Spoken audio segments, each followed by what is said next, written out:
Kisah ini dimulai dengan kerumunan orang yang sangat padat karena waktu yang ditunggu akhirnya tiba. Oleh karena itu, semua orang perlu melakukan hitung mundur ketika tersisa 5 detik. Hitung mundur pun dimulai dan MC yang berada di tengah kerumunan mulai merasa sedikit gelisah.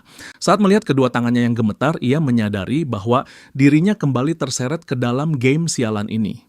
Dan meskipun ia telah mencapai akhir ronde ke-20, rasa frustrasi itu masih tersisa. Ia hanya bisa membayangkan bahwa jika ia memiliki kekuatan untuk menghentikan waktu, maka ia akan menghentikannya tepat di saat itu. Sistem telah memberikan peringatan bahwa penggunaan temporal reversal rune telah mencapai batas maksimum, yaitu 100 kali penggunaan dari maksimum 100 kali. Ia pun menjadi waspada karena ini adalah percobaan terakhirnya.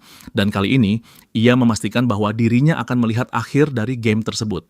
Sambil mengingat bahwa ia perlu membawa 4 orang ke dalam timnya untuk ronde terakhir, ia harus berpikir dengan sangat hati-hati tentang siapa saja yang paling tepat untuk mengisi posisi tersebut.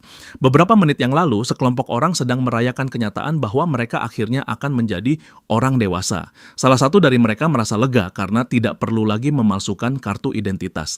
Yang lain bertanya apa yang bisa ia lakukan setelah lulus, mungkin menjadi seorang kurir. Masih merasa ragu, ia bertanya kepada seorang pemuda tentang rencananya ke depan. Pemuda itu menjawab bahwa seperti yang sudah ia katakan sebelumnya, ia akan menjadi seorang gangster.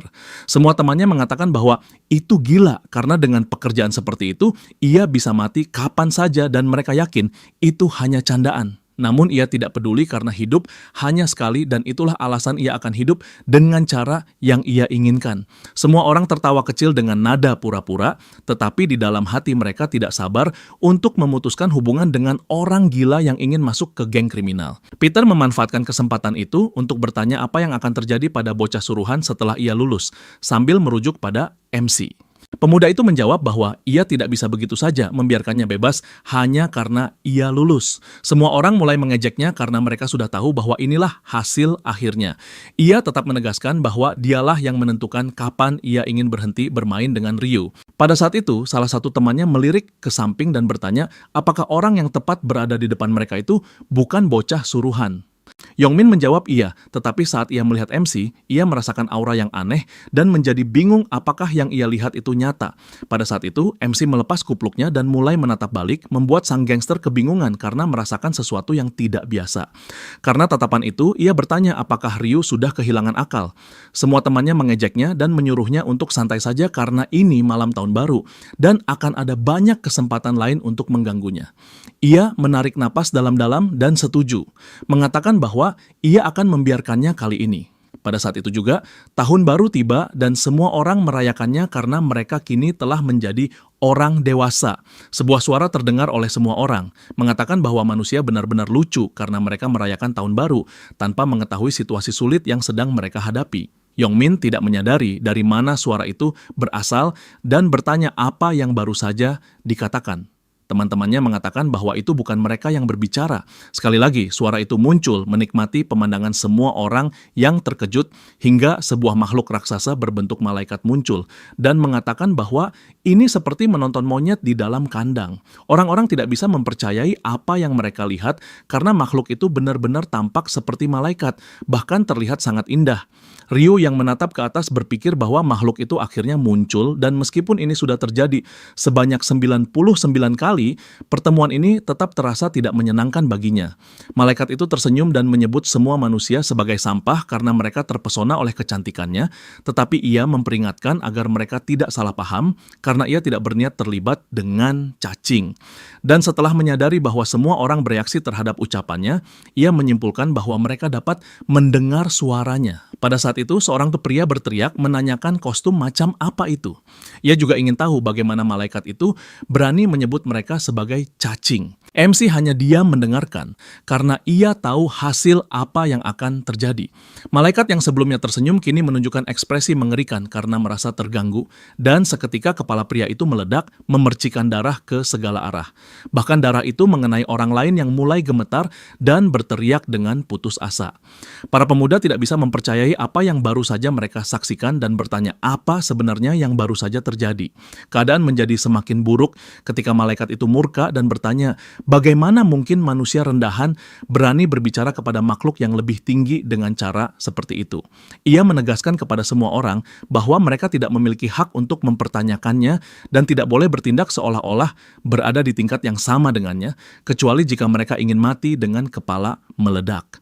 Ia mulai terbang di atas semua orang, menyadari bahwa mereka bingung dengan situasi saat ini karena manusia biasa tidak dapat memahami apa yang sedang terjadi. Ia memperingatkan bahwa ia akan menjelaskannya secara sederhana. MC meratapi keadaan tersebut karena ia harus mendengarkan penjelasan ini untuk yang kesekian kalinya.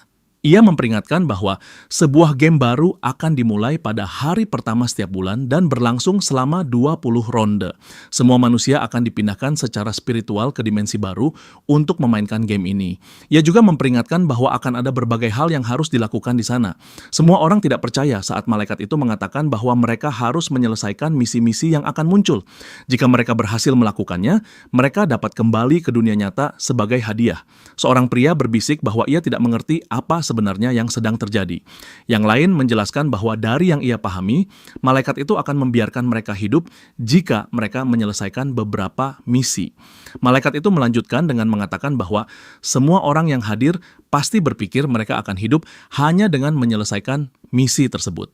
Namun ia menegaskan bahwa tidak semua orang akan hidup meskipun mereka menyelesaikan misi. Hanya setengah dari peserta berdasarkan urutan penyelesaian yang akan diselamatkan. Informasi ini mengejutkan semua orang karena mereka tidak hanya harus menyelesaikan misi, tetapi juga harus melakukannya lebih cepat dari yang lain. Untuk memperburuk keadaan, ia memperingatkan bahwa tidak semua orang akan dibawa, membuat kerumunan semakin terkejut. Ia menyimpulkan bahwa hanya manusia berusia antara 15 hingga 29 tahun dari seluruh planet yang dapat berpartisipasi. MC yang kembali mendengar instruksi ini membayangkan betapa melelahkannya terseret ke dalam game ini untuk kesekian kalinya. Seorang pria merasa senang karena usianya sudah melewati batas tersebut sehingga ia tidak akan ditarik ke dalam dunia game ini. Orang lain menyadari hal itu dan menarik kerah bajunya, bertanya mengapa ia begitu senang dan apakah itu sebuah provokasi. Para pemuda menghentikan pertengkaran itu dan bertanya apakah mereka masih belum memahami situasinya, mengingat mereka baru saja melihat kepala seseorang meledak. Malaikat itu menganalisis jumlah peserta dan menyimpulkan bahwa akan ada 1.810.029 peserta. Dan karena ia telah memberikan semua penjelasan yang diperlukan, ia mengumumkan bahwa kini saatnya game dimulai. MC tiba-tiba muncul begitu saja, masih mendengar penjelasan yang kini berasal dari sebuah ruang yang tidak dapat mereka lihat. Malaikat tersebut memberikan peringatan penting. Sebelum pemindahan spiritual, setiap orang harus menciptakan sebuah tubuh, dan mereka dapat menganggap proses ini sebagai bentuk customization. Karena kesempatan tersebut hanya diberikan satu kali, ia meminta semua peserta untuk memilih dengan sangat hati-hati. Ryu tampak santai, berpikir bahwa dirinya hanya akan mengikuti proses seperti yang selalu ia lakukan sebelumnya. Setelah memilih penampilan, ia juga menentukan nickname miliknya yang seperti biasa adalah Black Reaper. Setelah seluruh proses selesai, pemandangan pun berpindah, terbentang sebuah lanskap terbuka. MC mulai muncul di tempat baru ini hingga akhirnya terlihat sepenuhnya dengan penampilan baru, menandai kedatangan yang ke-100 kalinya di lokasi tersebut. Ia menguji gerak tubuh sambil berpikir bahwa penampilan ini telah digunakan sejak percobaan ke-12, sehingga tubuh tersebut terasa seperti tubuh asli. Tak lama kemudian, semua orang juga diteleportasi, diliputi kebingungan terhadap lokasi sekitar karena tempat tersebut tampak seperti sebuah dataran luas. Sebagian lainnya terkejut karena bentuk tubuh mereka benar-benar berubah.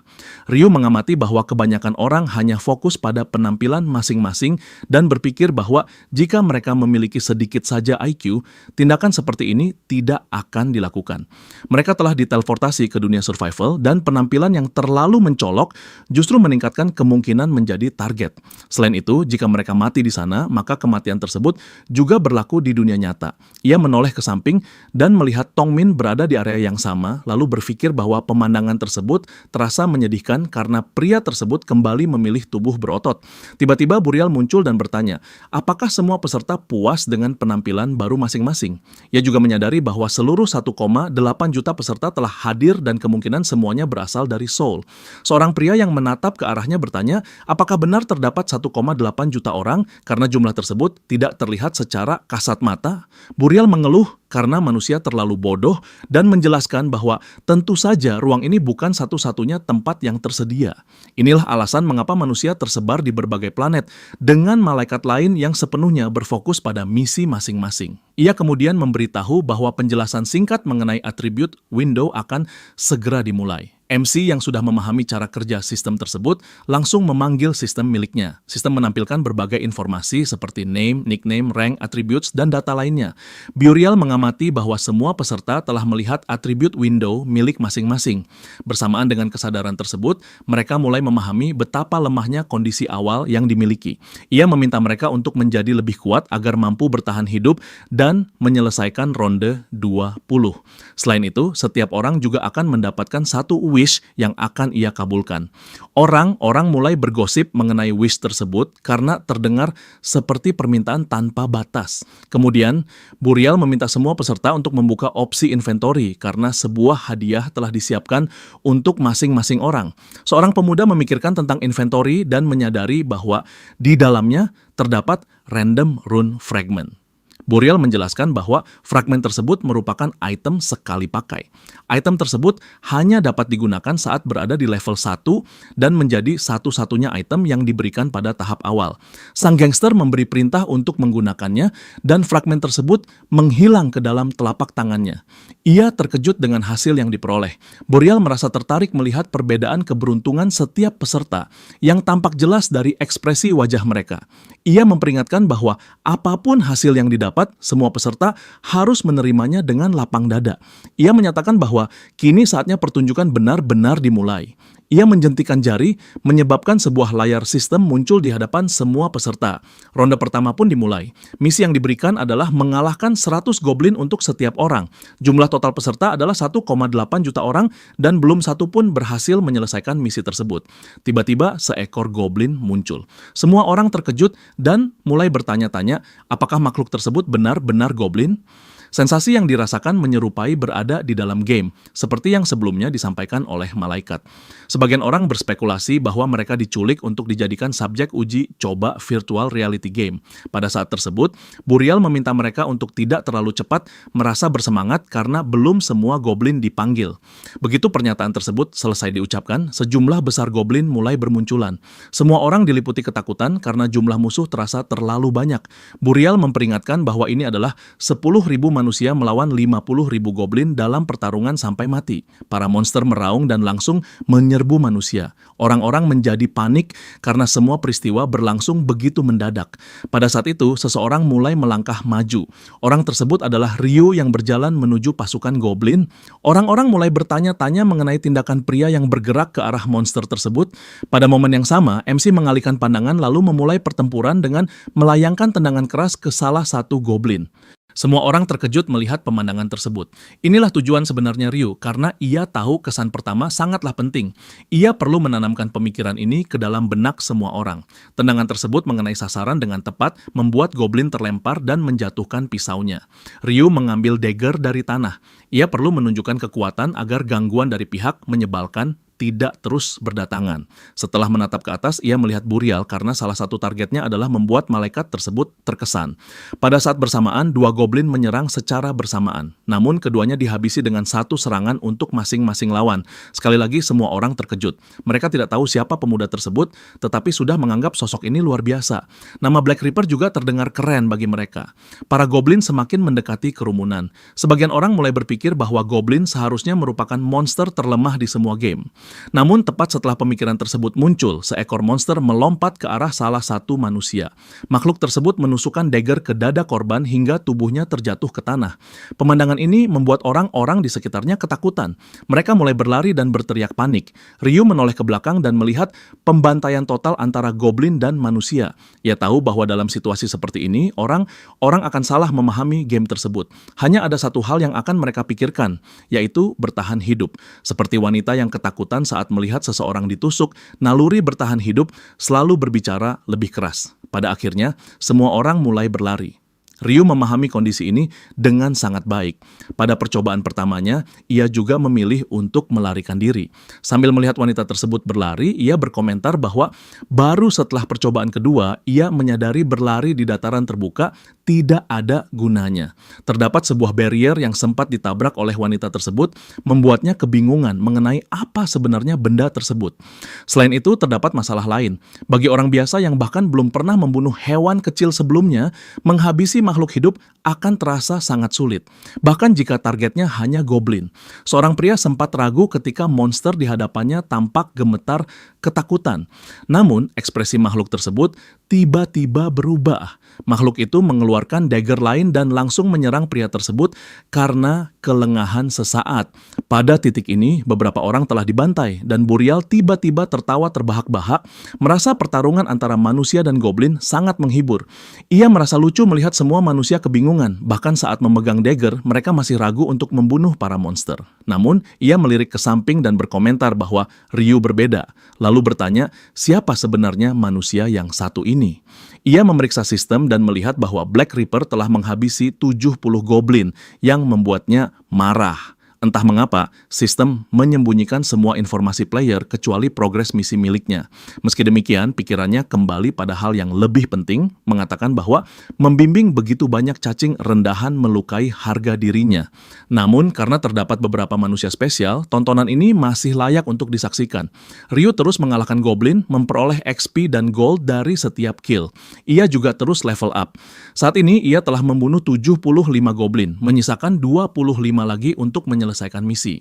Ia menghindari sebuah dagger yang dilempar dan mengamati beberapa monster yang menyerang secara bersamaan. Namun keadaan tersebut tidak menjadi masalah.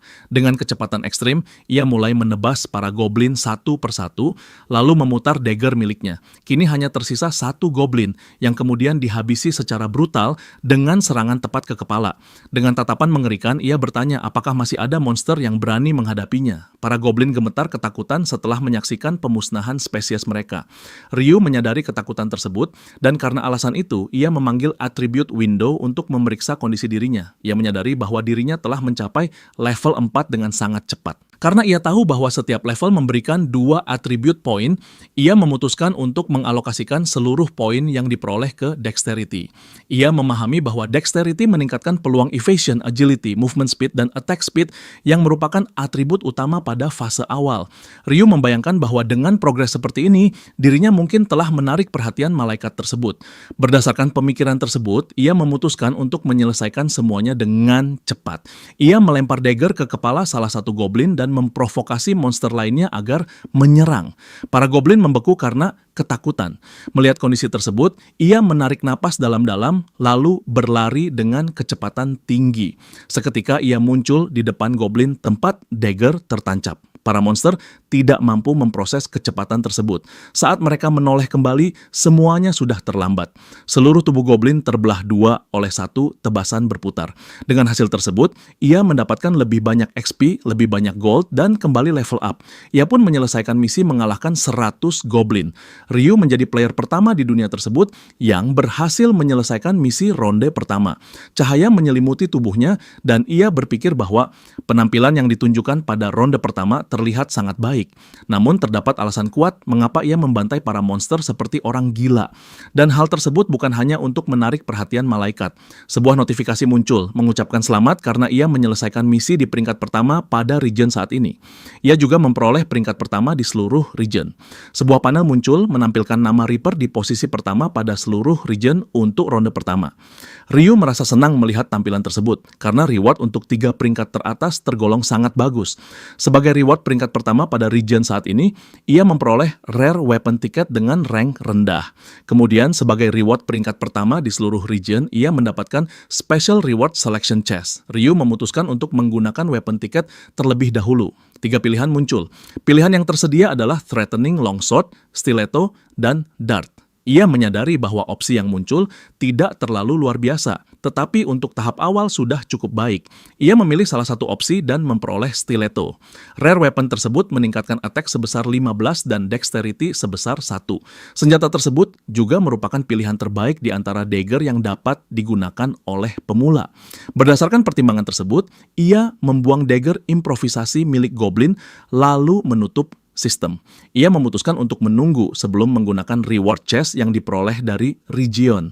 Saat para player lain masih bertarung, ia memilih untuk memeriksa sesuatu pada attribute window. Di sana, ia menemukan hal yang menarik perhatian. Ryu berhasil memperoleh title Last Time Regressor, sesuatu yang tidak pernah ia dapatkan dalam 99 percobaan sebelumnya. Mengabaikan temuan tersebut untuk sementara, ia memutuskan untuk menggunakan random rune fragment. Setelah digunakan, sebuah notifikasi muncul mengucapkan selamat karena ia memperoleh temporal reversal rune. Rune yang diperoleh secara otomatis terukir pada tubuh player. Namun karena jejak rune yang sama telah ada di dalam jiwa, proses pengukiran tersebut gagal. Ia tidak merasa terkejut. Jika rune tersebut berhasil terukir, ia akan kembali ke siklus tanpa akhir tersebut. Akan tetapi, sebuah pesan berbeda muncul. Karena adanya jejak rune yang telah terukir di dalam jiwa, ia diidentifikasi sebagai time traveler yang telah melakukan 100 perjalanan. Sebagai hasil dari kondisi tersebut, ia memperoleh title Player of the Last Regressor. Ryu terkejut karena ia mengetahui bahwa title merupakan konsep yang berada di atas rune. Syarat untuk membuka title tersebut adalah memperoleh 100 temporal reversal rune. Efek yang diberikan adalah setelah mati, ia akan tetap berada di tempat yang sama selama 1 menit dalam bentuk spiritual. Jika dikehendaki, ia dapat resurrect dengan kondisi full health. Ability ini hanya dapat digunakan 1 kali, dan title tersebut akan menghilang setelah resurrection. Ia benar-benar terkejut dengan hasil yang diperoleh. Konsep resurrection merupakan ability yang eksklusif bagi priest. Bahkan bagi kelas tersebut, resurrection hanya memulihkan sekitar 30% health. Fakta bahwa title ini memungkinkan dirinya kembali dengan kondisi full health membuatnya lengah sekaligus merasa puas. Ryu menyadari bahwa dirinya telah memperoleh sesuatu yang luar biasa. Mengetahui betapa overpowered title tersebut, ia memutuskan untuk mengaturnya ke mode private. Dengan begitu, title tersebut tidak akan ditampilkan di bawah ID miliknya. Namun, efeknya tetap berlaku seperti biasa. Ia meregangkan tubuh sedikit, membayangkan bahwa semakin banyak orang mulai menyelesaikan misi pada titik ini, termasuk para pemuda yang kemungkinan besar juga tampil cukup baik. Belum lama memikirkan hal tersebut, ia menyadari bahwa salah satu pemuda berada tidak jauh darinya. Semua tanda menunjukkan bahwa pria tersebut akan bertahan hidup. Waktu terus berlalu dan semakin banyak orang menyelesaikan misi dengan aura mulai muncul di sekitar tubuh mereka. Sang malaikat berkomentar bahwa keadaan semakin membosankan. Banyak manusia terlihat terlalu menyedihkan karena mati perlahan di tangan goblin. Namun, ia lalu meminta maaf dan mengatakan bahwa dirinya akan membuat keadaan menjadi lebih menyenangkan. Seorang wanita panik lalu bertanya, apa maksudnya dengan membuat keadaan lebih menyenangkan? Tiba-tiba, tubuh seorang pria yang terluka mulai menghilang tepat di depan mata seorang wanita. Hal serupa terjadi pada korban lain di medan pertempuran, hingga akhirnya semua mayat yang tergeletak di tanah lenyap sepenuhnya. Sesaat kemudian, lebih banyak monster bermunculan, membuat semua orang ketakutan karena mereka merasa sudah menghabisi sebagian besar goblin sebelumnya. Sang malaikat mengumumkan bahwa ia telah menambahkan 50.000 goblin. Dengan tambahan tersebut, ia yakin jumlah monster kini lebih dari cukup untuk semua orang. Pertempuran antara manusia dan monster pun kembali dimulai. Dan kedua pihak terlibat dalam pertarungan sengit demi bertahan hidup. Sementara itu, Ryu justru beristirahat sambil menunggu yang lain menyelesaikan misi mereka. Mereka yang telah menyelesaikan misi merasa cemas melihat kondisi sekitar karena terpaksa menyaksikan goblin membantai sesama manusia. Mereka tidak dapat melakukan apapun akibat adanya completion barrier. Jumlah korban terus meningkat dan sang malaikat tampak bersemangat menyaksikan pembantaian tersebut. Sebaliknya, Ryu hanya menatap dengan ekspresi tenang hingga akhirnya jumlah kematian kematian mencapai 5.143 orang. Dengan demikian, ronde pertama pun selesai. Seluruh goblin menghilang secara bersamaan, meninggalkan kebingungan karena lenyap tanpa jejak. Sang malaikat mengumumkan bahwa hanya setengah dari peserta yang berhasil menyelesaikan misi. Karena alasan tersebut, peserta lainnya harus mati, sebab itulah aturan dalam game ini. Orang-orang yang tersisa terkejut ketika tubuh mereka mulai menghilang perlahan. Salah satu dari mereka memohon dengan putus asa karena hanya kurang 1 kill untuk menyelesaikan misi. Namun permohonan tersebut tidak berarti apa-apa. Sementara itu, mereka yang berhasil menyelesaikan misi merasa ngeri karena kini benar-benar menyadari bahwa game ini bukan permainan biasa. Sang malaikat berkata agar mereka yang lolos tidak menatap dengan mata gelap. Ia mengatakan bahwa rasa syukur seharusnya muncul karena masih hidup. Meski begitu, ia mengumumkan bahwa semua peserta akan segera dikembalikan. Ia juga mengucapkan selamat karena mereka telah menyelesaikan ronde pertama dan berharap mereka akan berusaha lebih keras di ronde berikutnya. Papan skor ronde pertama ditutup dengan Black Reaper yang sebelumnya dikenal sebagai Black Scythe, menyelesaikan misi dalam waktu 10 menit 21 detik. Peringkat kedua ditempati oleh The Stupid Idiots dengan waktu 16 menit 15 detik. Peringkat ketiga diraih oleh The Celestial Demon dengan waktu 17 menit 7 detik. Di region saat ini, Ryu berada di peringkat pertama. Life as a Documentary berada di peringkat kedua, sedangkan The Black Dragon in My Right Hand menempati peringkat ketiga. Notifikasi lain muncul memberitahu bahwa Black Reaper menduduki peringkat pertama di seluruh region, sekaligus di region lokal. Karena pencapaian tersebut, 2 item reward telah diterima olehnya, ditambah 1.000 gold yang belum diambil. Ryu menatap layar sistem yang menjelaskan bahwa 1.000 gold tersebut dapat digunakan di item shop. Namun, fungsi tersebut baru akan terbuka setelah ia mencapai level 10. Orang-orang mulai menatap ke arahnya, dan dari sorot mata mereka terlihat jelas bahwa identitas peringkat 1 telah diketahui semua orang. Sang malaikat terkejut karena player nomor 1 di seluruh region ternyata berada di wilayahnya. Karena alasan tersebut, ia meminta Black Reaper untuk menjawab sebuah pertanyaan. Ia memintanya berbicara, lalu bertanya seberapa kuat dirinya dan apakah mungkin telah memperoleh special rune atau sejenisnya. Di tengah ucapannya, sang malaikat menyadari bahwa dirinya telah melakukan kesalahan dengan menanyakan hal tersebut. Namun semuanya sudah terlambat, karena Ryu balik bertanya, apakah sang malaikat tidak bisa melihat atribut window miliknya? Sang malaikat yang merasa canggung menjawab bahwa tentu saja ia dapat melihatnya. Mustahil bagi malaikat untuk tidak melihat informasi tersebut. Sebenarnya ia hanya sedang mengujinya. Ryu tersenyum tipis dan memanggilnya lalu bertanya, apakah ia boleh mengajukan sebuah permintaan. Sang malaikat tampak terkejut mendengar hal tersebut. Ia menoleh kembali dan bertanya, permintaan apa yang dimaksud? Ryu menjawab bahwa reward untuk peringkat pertama terasa kurang memuaskan. Orang-orang di sekitarnya terkejut melihat keberaniannya mempertanyakan sang malaikat secara langsung. Ekspresi sang malaikat langsung berubah, lalu ia meminta Ryu mengulangi ucapan tersebut. Ia tidak menunjukkan rasa takut dan mengatakan bahwa dirinya mengharapkan sesuatu yang lebih baik. Sang malaikat tidak percaya bahwa seorang manusia berani mengucapkan hal seperti itu. Ia kembali memintanya mengulang perkataan tersebut. Ryu mengulang ucapannya, menegaskan bahwa dirinya tidak menyukai reward yang diberikan dan menginginkan sesuatu yang lebih baik. Keduanya terdiam sejenak. Sang malaikat yang benar-benar murka membayangkan bagaimana mungkin makhluk rendahan berani meminta sesuatu darinya. Padahal sebelumnya ia bahkan berniat mengawasi Ryu karena terlihat menarik.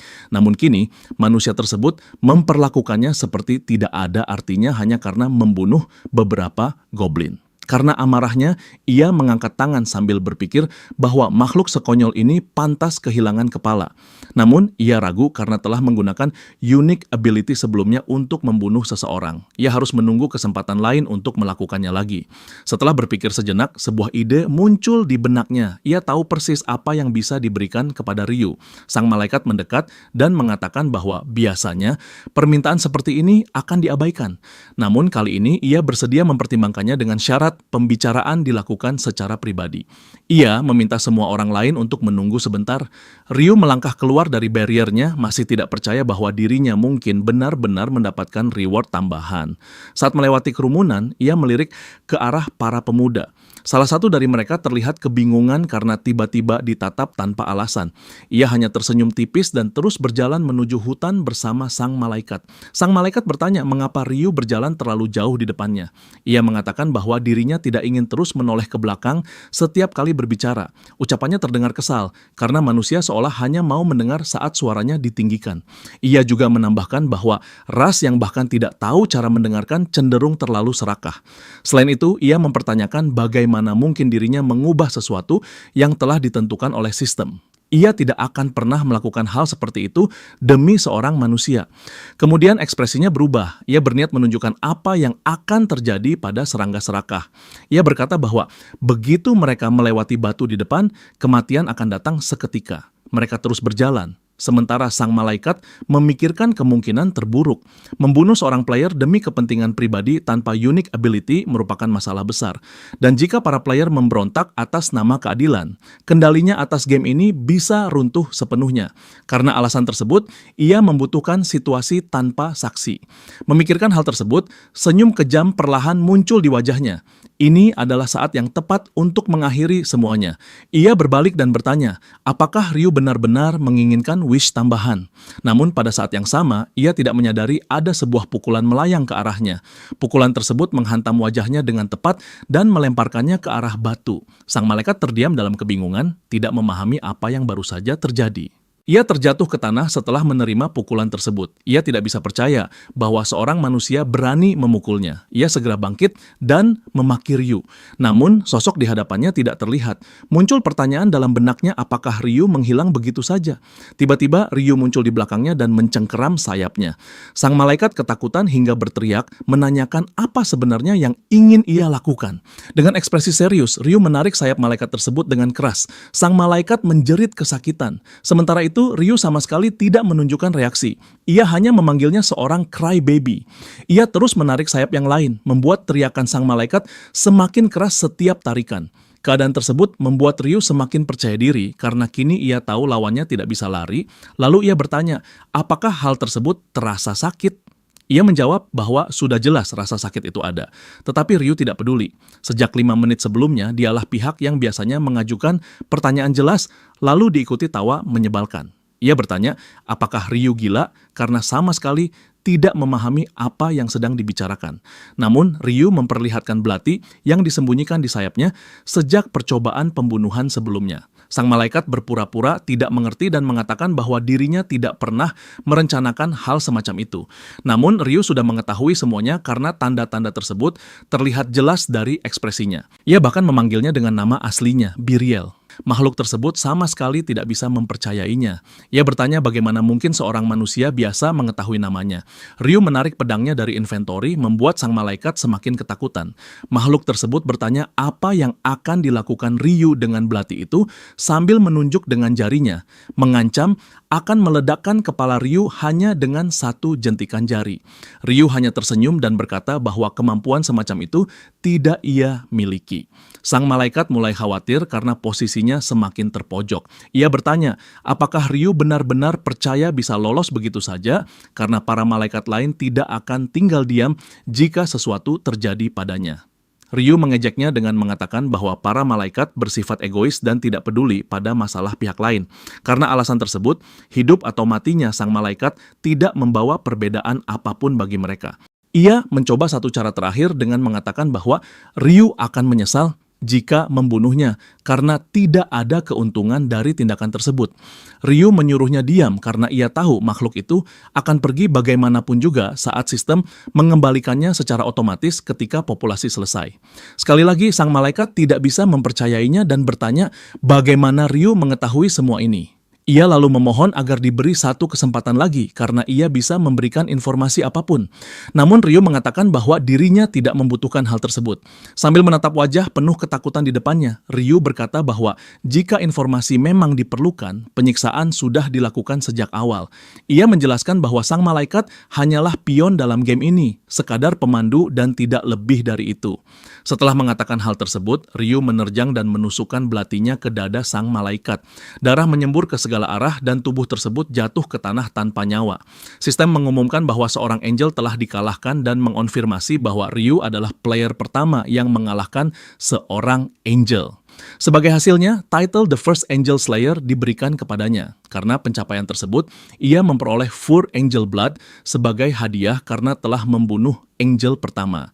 Ryu merasa bersemangat melihat reward ini karena hasil tersebut memang sudah ia duga sebagai orang pertama yang mendapatkannya. Seperti Massacre Rune, rune yang diperoleh akan otomatis tercetak pada tubuh player.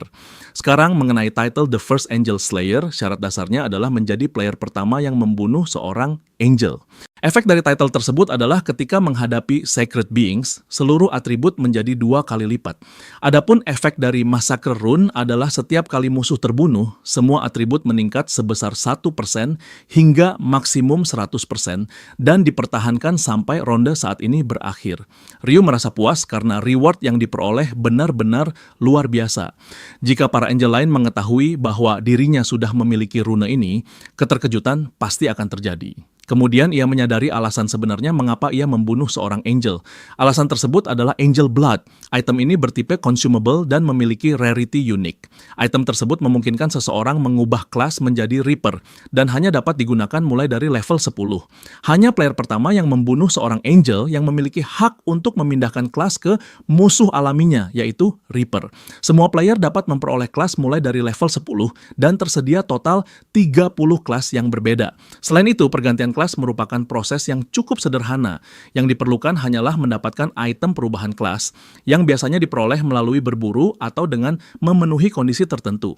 Namun, selalu ada pengecualian, seperti pada perubahan ke unique class yang hanya diberikan kepada satu player dalam kondisi khusus.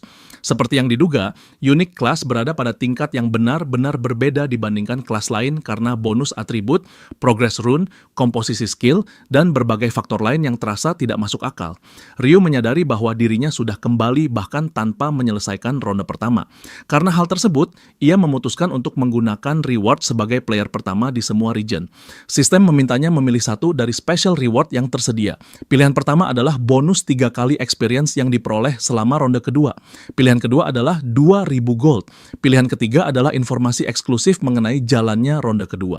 Ryu menyadari bahwa prioritas utama saat ini adalah mencapai level 10 secepat mungkin agar dapat mengganti kelas. Karena alasan tersebut, ia memilih bonus 3 kali experience yang diperoleh.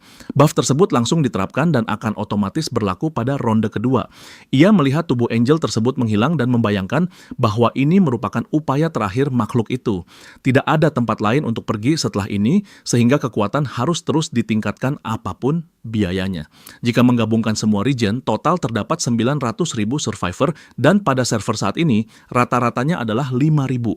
Selain itu, diumumkan bahwa Ryu akan segera dipindahkan kembali ke tubuhnya di dimensi asal. Setelah itu, seorang pria terbangun dengan terkejut dan mencoba memahami apakah suara yang didengarnya adalah lonceng tahun baru. Keringat dingin mulai mengalir, sementara kebingungan memenuhi pikirannya karena tidak memahami apa yang telah terjadi.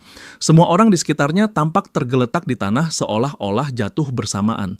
Belum lagi mimpi aneh yang baru saja dialami. Ia mengambil ponselnya dan menyadari bahwa waktu menunjukkan pukul 5:20 pagi. Hal tersebut berarti waktu yang dihabiskan dalam mimpi sebanding dengan dunia nyata. Teman-temannya juga mulai terbangun dengan kepala terasa sakit dan tubuh dipenuhi rasa nyeri. Salah satu dari mereka bertanya kepada Yongmin apakah dirinya pingsan. Ia menjawab iya dan menjelaskan bahwa semua orang yang berada di sana juga pingsan. Keadaan tersebut sulit dipercaya karena selain pingsan pada waktu yang sama, mereka juga mengalami mimpi aneh serupa di dunia lain. Seorang gangster menimpali bahwa dirinya juga mengalami mimpi aneh tersebut. Ia mengakui bahwa pengalaman tersebut tampaknya bukan sekadar mimpi karena semua orang sedang merayakan keberhasilan keluar dari dunia neraka. Sambil membicarakan Goblin, Yongmin berkomentar bahwa ini berarti mereka akan dikirim ke ronde berikutnya setiap hari pertama setiap bulan. Ia lalu menyadari bahwa salah satu temannya masih tergeletak di tanah. Ia bertanya mengapa Taishik belum juga bangun. Mereka mencoba membangunkannya hingga akhirnya menyadari bahwa wajah teman tersebut berubah menjadi ungu. Kekhawatiran muncul dan mereka memeriksa suhu tubuhnya. Kesadaran pahit muncul ketika diketahui bahwa tubuh tersebut benar-benar dingin. Kepanikan melanda karena Tae-sik tidak bernapas dan tidak memiliki denyut nadi. Dengan cemas, Ryu bertanya, apakah kondisi ini berarti kematian benar-benar terjadi akibat game tersebut? James menjadi ketakutan dan bertanya, apakah Tae-sik benar-benar mati karena tidak mampu bertahan di dalam game? Kesimpulan pun muncul bahwa semua orang yang masih tergeletak dan tidak bangun kemungkinan telah meninggal. Yang Min mulai gemetar dan bertanya-tanya kegilaan macam apa yang sedang terjadi. Tidak peduli apakah seseorang terlahir kaya atau miskin, semua orang diperlakukan sama. Karena alasan tersebut, tidak ada lagi dasar untuk meratapi hidup yang dianggap tidak adil. Setelah memikirkannya, ia mengatakan kepada teman-temannya untuk tidak khawatir karena sekarang mereka hanya perlu menemukan cara untuk bertahan hidup. James dengan ketakutan berkata bahwa hidup tidak adil karena mereka bisa mati tanpa pernah benar-benar menikmati hidup. Yongmin menatap kedua temannya dan memperingatkan bahwa mereka bukan satu-satunya yang berada dalam situasi seperti ini, lalu bertanya apa yang tidak adil jika semua orang berada dalam kondisi yang sama. Loyu menganggap kata-kata Yongmin lucu karena ia hanya hidup sebagai preman sampai sekarang. Meski ia mati, tidak ada yang dirugikan. Yongmin mengabaikan perkataan temannya dan terlihat sibuk mencari sesuatu. Menyadari hal tersebut, pria botak bertanya apa yang sedang ia cari. Yongmin menjelaskan bahwa ia sedang mencari ke mana Ryu pergi. Karena ia sangat yakin sempat melihatnya sebelum mereka pingsan dan menduga mungkin Ryu tidak berhasil melewati ronde pertama. Ia sampai pada kesimpulan bahwa hal tersebut masuk akal karena Ryu dianggap lemah. Pada saat itu ia menoleh ke samping dan melihat seorang anak laki-laki sedang berjalan, membuatnya bertanya-tanya mengapa ada seseorang dengan pakaian aneh di sana dan mulai merasa khawatir karena hal tersebut hanya bisa berarti satu kemungkinan. Dengan pemikiran tersebut, ia mencoba mengaktifkan attribute window. Seketika, layar sistem muncul di hadapannya, menampilkan informasi dari dunia lain seperti nickname, level 5, dan beberapa stat miliknya. Hal tersebut membuatnya terkejut karena attribute window benar-benar muncul bahkan di dunia nyata. Teman-temannya pun mencoba hal yang sama dan mereka juga terkejut karena kondisi seperti ini seharusnya tidak mungkin terjadi. Mereka mulai bertanya-tanya apa yang sedang terjadi karena tampaknya layar sistem hanya bisa dilihat oleh masing-masing orang. Mereka juga mempertanyakan bagaimana semua kejadian tersebut bisa menjadi kenyataan di luar dunia mimpi dan apakah atribut serta item bisa digunakan di dunia nyata. Yongmin mengambil sebuah batu dari tanah untuk mengujinya, lalu meremasnya hingga batu tersebut meledak di tangannya. Ia menyadari bahwa kekuatannya sama seperti di dunia mimpi dan menjadi sangat bersemangat karena hal ini benar-benar luar biasa. Malam itu, sebuah laporan ditayangkan di televisi yang menginformasikan bahwa di depan sebuah blok di kota, sebuah lonceng terdengar tepat setelah tahun baru dan secara langsung menyebabkan 10.000 warga sipil kehilangan kesadaran secara bersamaan. Dilaporkan juga bahwa seorang wanita tak dikenal, berpakaian seperti sang malaikat, muncul di langit dan berbicara kepada para warga sipil tersebut. Tidak lama kemudian, sebuah ledakan misterius terjadi. Setelah seorang warga sipil menunjuk ke arah wanita tersebut dan mengatakan sesuatu, warga sipil tersebut langsung mati seketika. Setelah wanita itu mengulurkan tangannya, seluruh 10.000 warga sipil tersebut pingsan. Dilaporkan bahwa menurut pihak kepolisian, sebagian besar warga sipil yang kolaps berusia antara 15 hingga 29 tahun. Kejadian serupa juga dikonfirmasi terjadi di negara-negara lain di seluruh dunia. Ryu mulai menonton berita tersebut melalui ponselnya ketika orang-orang berusaha memahami apa yang telah terjadi dan membayangkan bahwa semua ini hanyalah permulaan. Ia mengamati bahwa artikel tentang kematian terus bertambah, sementara masalah sebenarnya berada di tempat lain, yaitu fakta bahwa kemampuan para player telah berpindah ke dunia nyata. Meskipun belum ada yang memiliki atribut sangat tinggi sehingga seharusnya tidak terjadi sesuatu yang serius. Namun, ia tahu bahwa seiring meningkatnya level, situasinya akan menjadi berbeda. Bagaimanapun juga, orang-orang ini telah menjadi entitas transenden. Tidak peduli senjata modern apa yang digunakan atau bahkan seluruh angkatan bersenjata, semua itu tidak akan cukup untuk menekan para player dengan kekuatan besar yang akan mereka peroleh. Ryu mulai berjalan sambil membayangkan bahwa ia tidak ingin hanya diam dan menyaksikan dunianya jatuh ke dalam kekacauan. Jika semuanya dibiarkan seperti ini, bumi akan runtuh sebelum ronde ke-20. Karena itu, hanya ada satu solusi, yaitu mengendalikan semua player dengan kekuatan yang benar-benar menghancurkan. Ia menyadari bahwa untuk membuka boss room, ia akan membutuhkan setidaknya 5 player, yang untungnya sudah ia ketahui siapa saja yang memiliki potensi tersebut dan bahkan telah memikirkan metode untuk merekrut mereka. Namun waktu untuk bertindak belum tiba karena masih ada hal-hal yang lebih penting untuk dilakukan. Setelah kembali ke rumah, ia membuka pintu dan dengan cepat melirik ke samping. Ia menyadari bahwa adik kesayangannya kembali memilih makan ramen untuk makan malam. Ia masuk ke kamar dan melihat bahwa adiknya sudah tertidur. Merasa senang memiliki adik yang bisa tertidur begitu cepat, ia teringat bahwa adiknya sudah memasuki tahun ketiga sekolah menengah atas dan bahwa keluarganya dulu adalah keluarga yang normal. Namun setelah kedua orang tua mereka meninggal dalam kecelakaan mobil, semuanya berubah. Salah satu perubahan paling drastis adalah ia menjadi wali bagi adiknya. Ia memikirkan hal tersebut sambil melihat luka pada tubuh adiknya. Pada saat itu, ia menyalakan lampu dan membangunkan anak laki-laki tersebut yang terbangun sambil bertanya apakah yang datang adalah kakaknya. Setelah bangun, adiknya melihat ponsel dan menyadari bahwa waktu sudah menunjukkan pukul 6 pagi, lalu terkejut ketika Ryu menarik selimutnya dan mengatakan bahwa tidak ada waktu untuk tidur serta menyuruhnya segera berpakaian karena mereka harus pergi. Adiknya bertanya kemana mereka akan pergi, lalu mengatakan bahwa jika jawabannya adalah melihat matahari terbit, ia lebih memilih tidur. Ia mengucapkan hal tersebut, tetapi ekspresinya berubah ketika menatap wajah kakaknya. Ryu memperingatkannya bahwa ini bukan waktunya untuk tidur atau bersantai karena dunia sedang kacau. Lalu sekali lagi memintanya bersiap karena semua penjelasan akan diberikan di perjalanan. Mereka mulai berjalan menyusuri kota dan adiknya terus menatap kakaknya dengan perasaan khawatir, mengingat sikap Ryu yang sangat serius.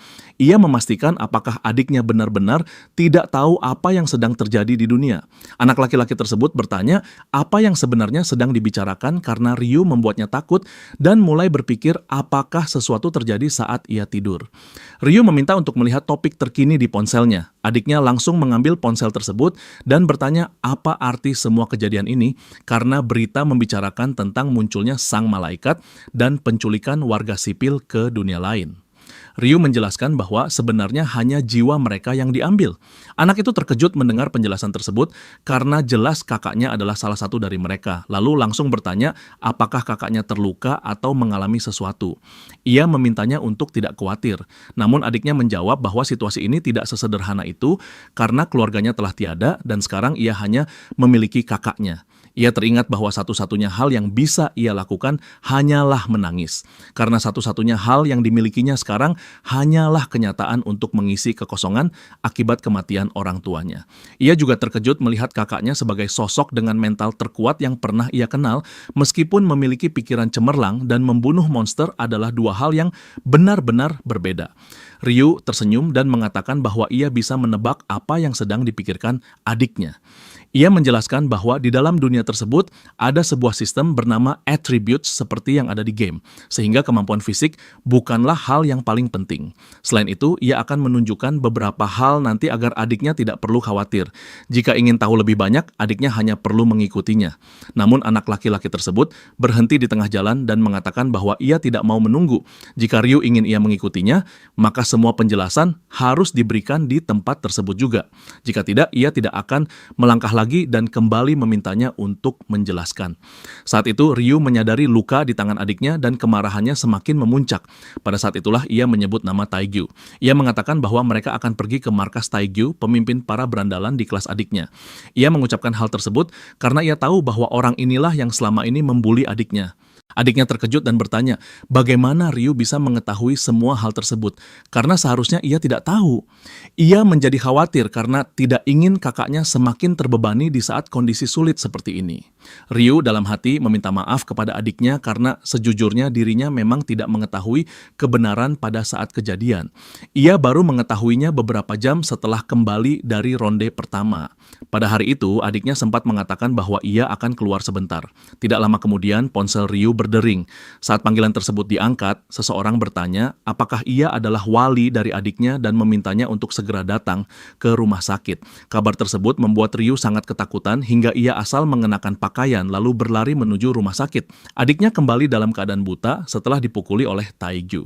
Peristiwa tersebut membuat Ryu sangat marah karena akibat kelemahan dirinya, ia tidak mampu melindungi adiknya. Karena alasan itu, dalam hati, ia meminta maaf dengan sangat dalam dan berjanji tidak akan pernah ada siapapun yang menyentuh adiknya lagi. Tidak akan pernah ada siapapun. Sementara itu, di markas persembunyian, seorang pria ditendang di bagian perut hingga terlempar ke belakang. Pemimpin geng bertanya, apakah pria tersebut ingin mati karena sebelumnya sudah diperingatkan untuk membawa $200.000? Ia kembali bertanya, apakah orang tersebut benar-benar tidak akan menjawab, lalu bersiap menendang sekali lagi. Anggota geng lain tertawa terbahak-bahak dan mengatakan bahwa mereka tidak mengharapkan hal lain dari pemimpin yang memang kejam, bahkan terhadap sekutunya sendiri. Namun pada saat bersamaan, mereka juga mulai khawatir karena hal serupa bisa saja terjadi pada diri mereka jika melakukan kesalahan. Theo kembali dengan wajah marah karena ia berencana menggunakan uang tersebut untuk membeli motor baru. Ia memaki semua orang karena dianggap tidak berguna, lalu bertanya kepada salah satu anak buahnya apakah mengetahui tempat untuk mendapatkan uang. Mereka berpikir sejenak hingga salah satu dari mereka mendapatkan ide dan mengatakan bahwa ada seseorang di bagian transportasi, seorang pria tinggi berambut hitam, meski tidak mengingat namanya dengan pasti. Theo bertanya, apakah yang dimaksud adalah bajingan kecil tersebut, karena ia memang sempat berpikir untuk memanggilnya dan memukulinya lagi sebagai perayaan tahun baru. Para anak buah merasa senang karena berhasil menunjuk seseorang. Namun sang pemimpin meminta mereka untuk tidak terlalu bersemangat karena menurut pengetahuannya, adik tersebut praktis hanyalah seorang pengemis. Ia mengatakan bahwa tidak peduli seberapa keras mereka memukulinya, orang tersebut tetap tidak akan memiliki uang karena rumahnya sendiri sudah hancur. Ketiganya menjadi lesu karena baru teringat bahwa anak tersebut tidak memiliki orang tua dan mengatakan bahwa keadaan tersebut menyebalkan. Pada saat itu, sang pemimpin menyadari kehadiran seseorang dan menyuruh semua orang untuk melihat ke arah depan. Yang datang adalah Ryu bersama adiknya. Theo tersenyum karena tidak menyangka kunjungan tersebut dan berkata bahwa berbicara tentang iblis, dua bajingan kecil telah muncul. Ia berteriak sambil memanggil adik tersebut dengan sebutan bajingan. Ryu tidak mengubah ekspresinya, berbeda dengan adiknya yang terlihat sangat ketakutan. Pemimpin geng tidak mengerti siapa orang yang berdiri di samping adik tersebut, tetapi ekspresi wajah pria tersebut membuatnya merasa gelisah. Ia pun bertanya, siapa bajingan kecil di sebelahnya, dan menambahkan apakah ia membawa teman karena merasa kesepian. Ryu memotong pembicaraan sambil tersenyum dan mengatakan bahwa dirinya adalah kakak dari adik tersebut. Taegyu tertawa lalu berkata bahwa ia tidak pernah memberi izin untuk berbicara. Ia juga memperingatkan bahwa mereka berdua akan mati. Setelah itu, ia memberi perintah kepada anak buahnya dan mereka pun menyerang kedua bersaudara tersebut. Saat salah satu dari mereka mendekat, orang tersebut mulai mengejek tinggi badan Ryu dan bertanya apakah ia ingin mencoba memukul lebih dulu. Belum sempat kalimat tersebut selesai, ia menerima pukulan tepat di wajah lalu langsung pingsan. Anak buah kedua terkejut melihat kejadian tersebut, tetapi tetap menyerang Ryu. Pukulannya meleset dan ia justru menerima pukulan balasan di wajah hingga terlempar ke tengah kekacauan di dalam markas. Dengan keadaan tersebut, tersisa dua orang yang masih percaya diri dan mengatakan bahwa akan ada kematian hari ini. Namun Ryu langsung menyerang keduanya, membuat mereka terjatuh ke tanah sambil gemetar menahan rasa sakit. Pria bertubuh gemuk menjadi bersemangat dan berpikir bahwa kakak dari adik tersebut benar-benar belajar bertarung di suatu tempat. Meskipun menurutnya hal tersebut tidak akan mengubah apapun. Ia pun mendekat dan bertanya, apakah Ryu merasa dirinya hebat hanya karena belajar sedikit tinju di suatu tempat? Setelah mendekat lebih jauh, ia kembali bertanya apa yang akan dilakukan Ryu karena fisik sangat penting dalam tinju. Ryu tersenyum penuh semangat dan bertanya, apakah ia tidak menonton berita sama sekali? Taegyu tidak mengerti apa hubungannya kedua hal tersebut, lalu kembali memaki dan langsung menyerang. Pukulannya meleset. Ia mencoba melancarkan beberapa pukulan dan tendangan lagi, tetapi tidak satu pun mengenai sasaran. Penglihatannya mulai kabur karena kelelahan. Ia menjadi sangat marah karena tidak mengerti mengapa dirinya tidak bisa mengenai satu pukulan pun. Ryu dengan tinju yang dipenuhi kekuatan menghantam wajah pria bertubuh gemuk tersebut dan memperingatkannya bahwa jika ia mendengarkan berita, dirinya tidak akan pernah bermimpi untuk melawan seorang player. Tao mundur setelah menerima pukulan tersebut. Namun dengan amarah membara, ia menenangkan diri lalu kembali menyerang. Pukulannya kembali mengenai udara kosong dan ia tidak mengerti kemana targetnya menghilang. Hingga akhirnya, ia berbalik dan menerima satu pukulan lagi tepat di wajahnya. Pria bertubuh gemuk tersebut mulai gemetar sampai menyadari bahwa salah satu giginya copot akibat hantaman barusan. Kejadian tersebut membuatnya sangat murka hingga ia berteriak bahwa ia akan membunuh Ryu. Ia pun menyerang dengan segenap tenaga, tetapi pukulannya kembali meleset. Kali ini Ryu menangkap tangannya dan melancarkan beberapa pukulan berturut-turut ke wajah pria tersebut. Sementara itu, orang-orang lain di dalam gudang tetap bersembunyi. Ketakutan menyaksikan pertarungan tersebut, pria gemuk itu mulai menyadari bahwa sasaran serangan sengaja diarahkan ke wajahnya. Yang ia inginkan hanyalah mendaratkan satu pukulan saja. Ia kembali menerjang dan mencoba memukul, bahkan seolah memohon agar serangannya mengenai sasaran. Namun Ryu tidak hanya menghindar, ia juga melancarkan tendangan keras ke bagian perut lawannya. Tubuh pria gemuk tersebut menghantam dinding, lalu jatuh berlutut sambil gemetar menahan rasa sakit. Ia bertanya apakah rasa sakit tersebut terasa menyiksa, sambil teringat perasaan mengerikan saat melihat adiknya berada dalam kondisi serupa dan tidak pernah melupakan hari tersebut. Karena alasan itu, ia melangkah lebih dekat sementara pemimpin geng tersebut memohon agar ia tidak mendekat. Ryu berjongkok meraih tangan lawannya lalu memperingatkan bahwa semua kejadian ini terjadi karena pria tersebut berani mengusik adik tercintanya. Taegyu tidak bisa mempercayai apa yang ia lihat saat menatap tangannya sendiri dan mulai berteriak putus asa karena seluruh jarinya telah patah. Kemudian tangan satunya kembali diraih dan diperlakukan dengan cara yang sama, membuat pria gemuk tersebut menjerit kesakitan dengan penuh keputusasaan. Pada saat bersamaan, sisa anggota geng memanfaatkan kesempatan untuk melarikan diri, karena mereka tidak percaya dengan apa yang telah mereka saksikan. Adiknya juga tidak sanggup menatap kejadian tersebut, karena jeritan yang terdengar terlalu mengerikan. Ryu memberikan peringatan terakhir dan bertanya, apakah sekarang ia sudah memahami apa yang akan terjadi jika kembali berani mengusik adiknya. Taegyu yang berada di ambang batas sambil menangis dan menahan rasa sakit, mengatakan bahwa ia sudah mengerti dan tidak akan pernah menyentuh anak tersebut lagi. Ia tersenyum karena pria gemuk tersebut tampak benar-benar paham. Namun tangannya kembali diraih karena ia berniat menyelesaikan semuanya dengan tuntas agar tidak ada perubahan niat di kemudian hari. Pemimpin geng tersebut kembali memohon agar ia menghentikannya, tetapi semua permintaan itu berakhir sia-sia. Dari luar gudang, jeritan kesakitan yang memekakan telinga masih terdengar jelas. Setelah kejadian tersebut, Ryu pergi bersama adiknya. Namun, adiknya dengan rasa penasaran bertanya, bagaimana ia bisa melakukan semua itu dan apakah ia mempelajari bela diri? Ia menjawab bahwa bukan karena bela diri, melainkan karena penjelasan sebelumnya mengenai player dan bagaimana kemampuan tersebut dapat digunakan di dunia nyata. Adiknya masih kebingungan sampai akhirnya ia memutuskan untuk menunjukkan maksud sebenarnya. Cahaya muncul di telapak tangannya dan sesaat kemudian sebuah dagger terbentuk. Adiknya terpukau karena dagger tersebut terlihat indah dan tidak mengerti bagaimana benda tersebut bisa muncul begitu saja. Ia mencoba menjelaskan secara singkat tentang cara memperoleh kemampuan dari game. Semua penjelasan mulai masuk akal bagi adiknya, terutama alasan mengapa kakaknya dapat bergerak begitu cepat hingga mampu menghindari seluruh serangan Taegyu. Ia menjelaskan bahwa dirinya memiliki 11 poin dexterity, salah satu atribut dalam game. Sebagai perbandingan, manusia normal memiliki 3 poin, sementara atlet profesional memiliki 10 poin. Mereka terus berjalan dan adiknya bertanya apa yang akan terjadi jika level meningkat. Ia menjawab bahwa dirinya tidak tahu karena belum pernah mencapai tahap tersebut. Namun di dalam hati, ia menyadari bahwa jawaban tersebut adalah kebohongan. Bagaimanapun, ia tidak berniat mengungkapkan fakta bahwa dirinya adalah seorang regressor. Pada regresi ke-11, pernah terjadi insiden ketika adiknya diculik oleh seorang player. Meskipun ia berhasil membalas dendam, ia tidak ingin kejadian memalukan tersebut terulang kembali karena dirinya. Sekarang, satu-satunya hal yang perlu dilakukan hanyalah bersiap melindungi adiknya dari para player di masa depan. Sambil memikirkan hal tersebut, ia mengajak adiknya untuk minum kopi. Mereka memasuki sebuah kafe dan Ryu berjalan menuju mesin ATM. Ia memasukkan kartu sambil memikirkan betapa banyak uang yang telah ia tabung sampai saat ini. Ia menarik 100.000 dan menyisakan 33.000. Adiknya terkejut melihat jumlah uang tersebut. Namun, ia hanya bertanya apa yang ingin mereka pilih hari ini. Adiknya merasa tidak nyaman karena semua makanan di tempat tersebut terlihat mahal. Ia pun menyuruhnya tenang dan mengatakan bahwa dirinya ingin adiknya memesan apapun yang diinginkan. Ia memperingatkan bahwa dirinya tidak ingin lagi melihat adiknya hanya mengandalkan ramen. Adiknya memahami maksud tersebut, tetapi tetap bertanya apakah mereka bisa bertahan jika terus makan seperti ini. Ia menjawab bahwa semuanya akan baik-baik saja. Kemudian adiknya memilih pork belly pedas karena benar-benar benar-benar menginginkannya. Matanya berbinar penuh antusias karena sudah lama mendambakan hidangan tersebut.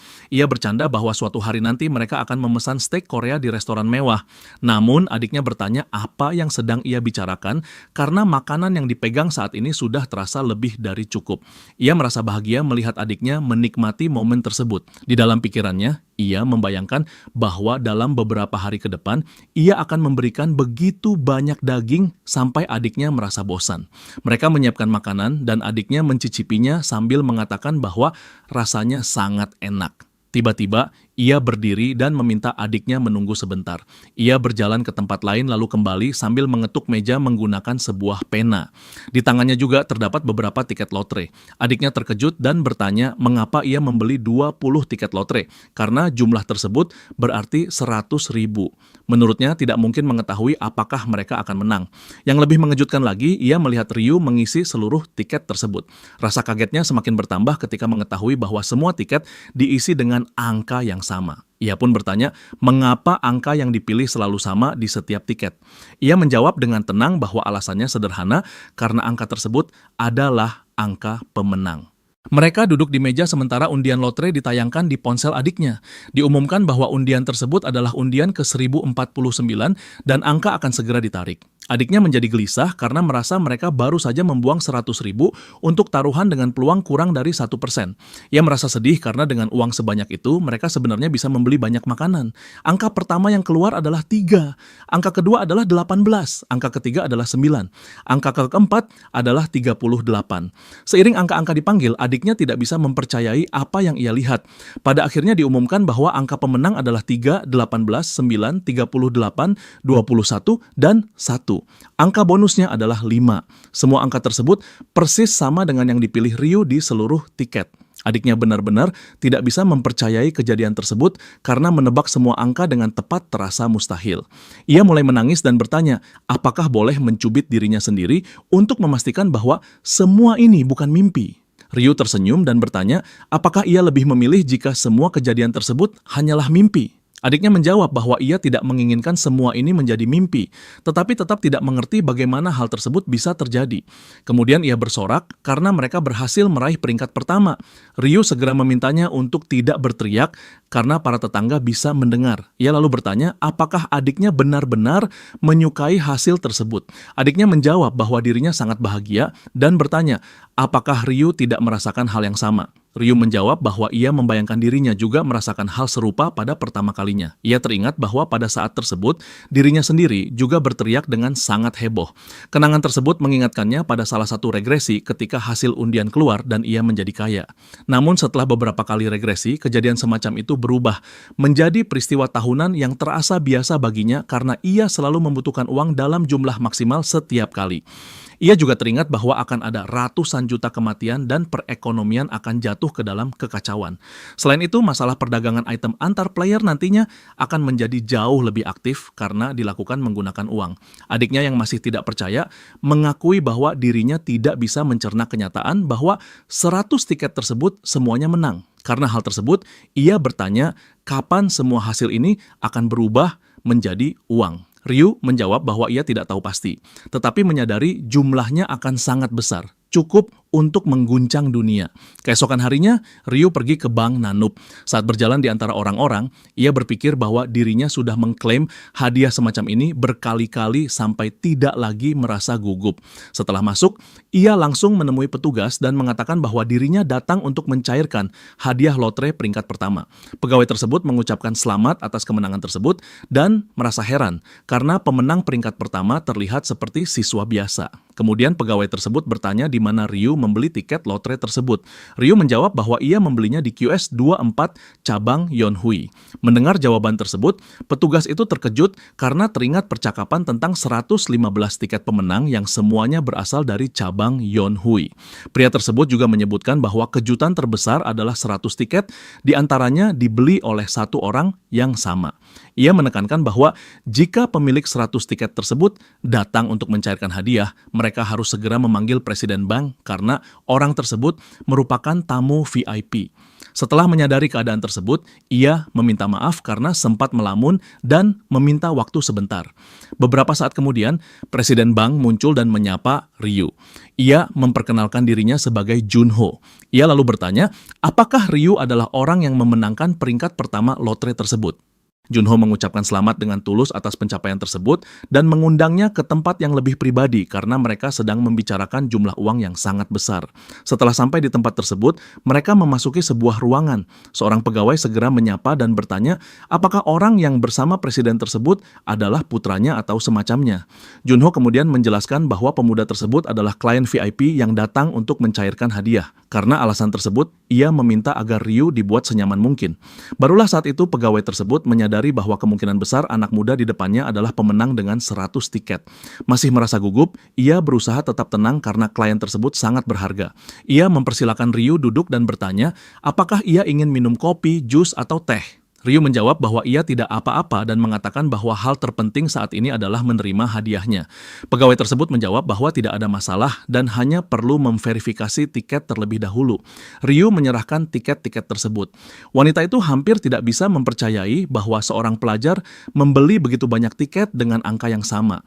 Ia bahkan sempat berpikir apakah Ryu bisa melihat masa depan. Setelah melakukan pemeriksaan, ia mengonfirmasi bahwa semuanya adalah tiket pemenang. Dengan suara gemetar karena tidak percaya, ia mengatakan bahwa total hadiah mencapai 22,5 miliar. Setelah dipotong pajak, jumlah tersebut menjadi 15 miliar. Hal pertama yang dilakukan Ryu adalah mencari tempat tinggal. Kemudian ia membuka akun saham karena Bitcoin diperkirakan akan naik 500% pada bulan berikutnya. Ia berencana mengembangkan uang tersebut melalui Bitcoin sebelum berinvestasi lebih jauh di saham. Setelah semua itu selesai, mereka pindah ke rumah baru. Ryu bertanya kepada adiknya apakah ia menyukai rumah tersebut. Adiknya menjawab bahwa dirinya sangat menyukainya karena belum pernah melihat rumah sebesar itu dari dekat. Namun ia mengaku tidak mengerti mengapa Ryu memilih menyewa rumah, padahal dengan uang sebanyak itu mereka bisa membelinya. Ryu menjawab bahwa ia hanya menyimpan 1 miliar dan menginvestasikan 14 miliar sisanya ke dalam Bitcoin. Adiknya hampir tidak bisa mempercayai apa yang baru saja ia dengar. Namun Ryu segera menenangkannya karena sudah bisa membayangkan komentar tentang kegilaan keputusan tersebut. Ia mengatakan bahwa dirinya bisa mendapatkan lebih banyak uang kapan saja melalui lotre karena melihat 4 hasil berikutnya dalam mimpi. Mata adiknya berbinar karena belum pernah mendengar orang yang bermimpi tentang angka lotre. Ia langsung memohon agar Ryu tidak melupakan angka-angka tersebut dalam keadaan apapun. Ryu membayangkan bahwa tidak mungkin melupakannya karena dirinya sudah melakukannya berkali-kali. Ia kemudian mengajak adiknya untuk makan di luar karena mereka akan pindah lagi pada hari yang sama. Di tempat lain, seorang pemuda memukul dinding dengan keras sampai retak. Pemuda tersebut adalah Yang Min yang sedang menguji kekuatannya. Ia sangat bersemangat karena merasa keputusannya untuk memasukkan semua poin ke strength merupakan pilihan yang tepat. Ia menyiapkan pukulan lain, lalu menghujani dinding dengan beberapa pukulan.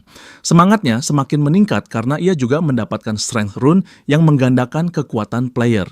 Ia berdiri sambil mengagumi bekas pukulan di dinding, pemandangan yang bahkan akan membuat Mike Tyson iri. Akhirnya ia memutuskan bahwa sekarang adalah waktu yang tepat untuk menguji kekuatan tersebut dalam pertarungan sungguhan.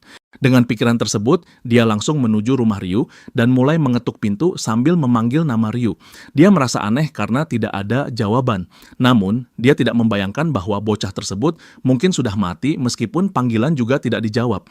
Dia mulai teringat tatapan yang diterimanya sebelum game dimulai dan menjadi marah karena tidak ada seorang pun yang pernah menatapnya dengan begitu angkuh. Karena alasan tersebut, keinginannya sekarang adalah membunuh Ryu. Dia terus mengetuk pintu dengan panik, sadar bahwa mereka berdua adalah player dengan atribut. Namun menurut pikirannya, seorang pecundang akan tetap menjadi pecundang. Akhirnya dia berhenti mengetuk karena merasa yakin Ryu sedang bersembunyi di dalam. Karena itu, dia menahan tangannya dan mencoba mendengarkan apakah ada satu tarikan napas pun dari dalam. Dia berkata bahwa dia akan pergi karena tidak ada siapapun di dalam. Namun sebenarnya ucapan tersebut hanya untuk menipu Ryu. Jika dia mendengar suara sekecil apapun dari dalam, dia akan menghancurkan pintu tersebut. Pada saat itu, seorang lelaki tua muncul dan bertanya apa yang sedang dia lakukan di depan pintu rumah orang lain. Yang Min merasa penasaran, lalu bertanya apakah pria tua tersebut adalah pengelola gedung atau semacamnya. Pria tua tersebut menjawab bahwa pernyataan tersebut benar dan kemudian bertanya apakah Yang Min datang untuk menemui seorang teman. Yang Min mengubah ekspresi wajah lalu menjawab bahwa memang demikian, kemudian bertanya apakah pria tua tersebut bisa membuka pintu karena dia kehilangan kontak dengan temannya.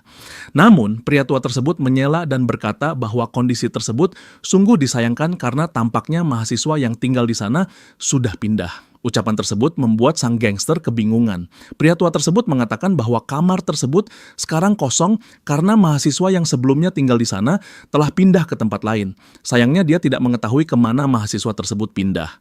Yang Min mengepalkan tangannya dengan marah sambil membayangkan bahwa dia telah membiarkan bocah Ahrin melarikan diri begitu saja. Sementara itu, di depan sebuah gedung raksasa, seseorang terpesona melihat betapa tingginya bangunan tersebut dan berkomentar bahwa pintu masuknya menggunakan pintu berputar. Di bagian resepsionis, dia menyadari adanya kartu akses masuk serta sistem keamanan yang sangat ketat karena diperlukan konfirmasi identitas. Dia tidak bisa menyembunyikan keterkejutannya karena tempat tersebut terasa luar biasa. Ryu memintanya untuk mengikuti sampai akhirnya mereka tiba di tempat tujuan. Tempat tersebut sangat luas.